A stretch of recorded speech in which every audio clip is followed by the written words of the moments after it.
Okay, in a very special segment here on Bill Chasing the Movies this week, we're going to talk about Nightmare on Elm Street, the infamous franchise that spawned one of the greatest horror characters of all time, Freddy Krueger. Now, of course, the remake with starring Jackie Earle Haley is coming out next week, and I'm really anticipating this film more than almost any other film I've seen so far this year. Now, the thing about Nightmare on Elm Street was that, in my opinion, when it came out, the horror genre was in dire straits. By this time, there were already 4 Friday the 13th films out, and it was already starting to wear thin. Whereas Nightmare on Elm Street really gave us something fresh, a character of mysteriousness, a character of charisma, a character so dark, so evil, and so captivating that you just couldn't help but be interested in him. His name, of course, like I said, is Freddy Krueger, and he was played by the great Robert Englund, who before this film was a critically acclaimed Shakespearean actor in that aspect of stage presence and whatnot. He really probably had no idea what he was getting into with this film. And from what he said in numerous interviews, that he obviously didn't know what to expect when the result to be. But he went into it with full confidence and just tackled it like you would not believe. I still remember in the very first film directed by the master of horror himself, Wes Craven, that opening scene where we first see Freddy for the very first time in that dark alleyway with his first victim in the film, the short-haired blonde girl.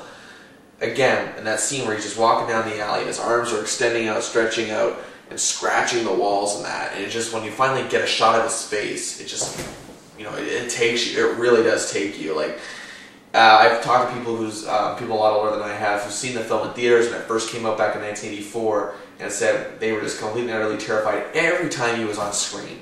Now nowadays it seems pretty tame by today's standards, but yet he really just exemplified terror and barely needed to open his mouth. The first Nightmare on Elm Street film was completely the most complete, I should say, for lack of a better term, horror film I've seen in quite some time.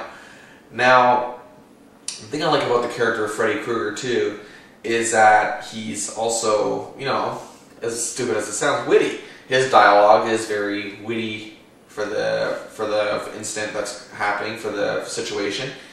And it works, it's funny even though we know we're not supposed to laugh, but we do chuckle. And that's what just helps it along.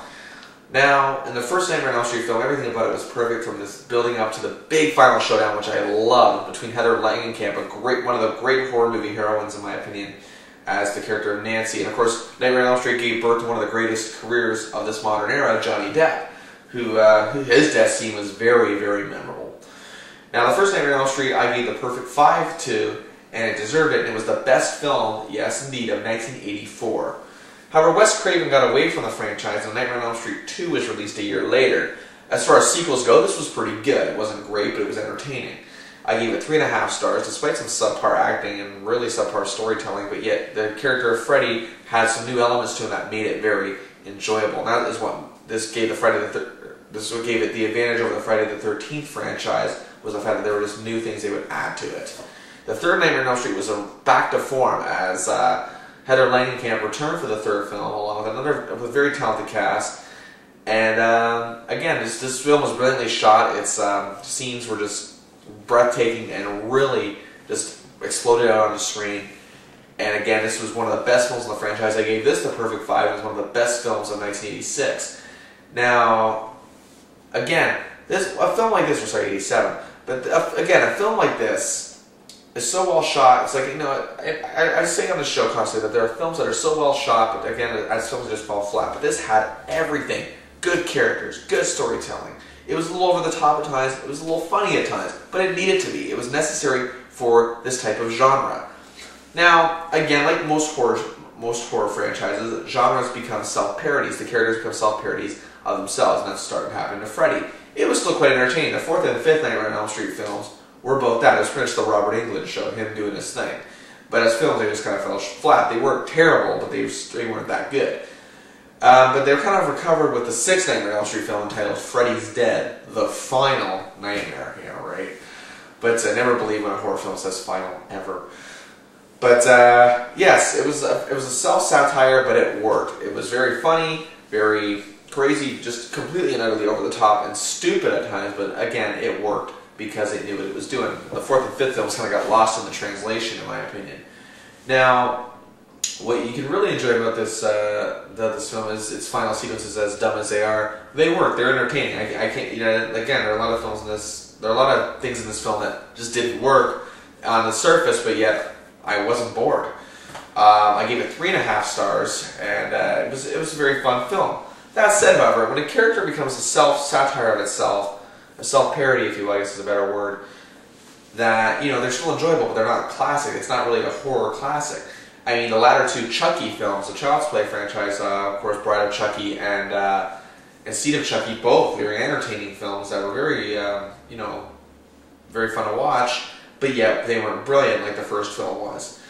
And that's when Freddy got pulled back down to earth in terms of terror with Wes Craven's New Nightmare. Wes Craven returned to the franchise, and this was the 7th installment. This came out, I believe, in 1994.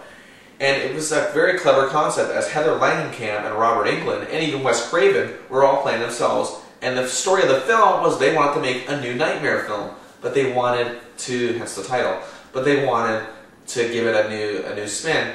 And the terror starts when Wes Craven says he got the idea for the script by having these nightmares. And again, Robert Englund playing himself, and Freddy Krueger is also a little sucked into the character. That's happens when you play characters so terrifying for so long. For all we know, this probably really happened to Robert Englund. You start really getting these weird thoughts. You know, we hear these stories about Heath Ledger in the time he filmed The Dark Knight and afterwards, leading up to his death. That just gives that more element of mystery.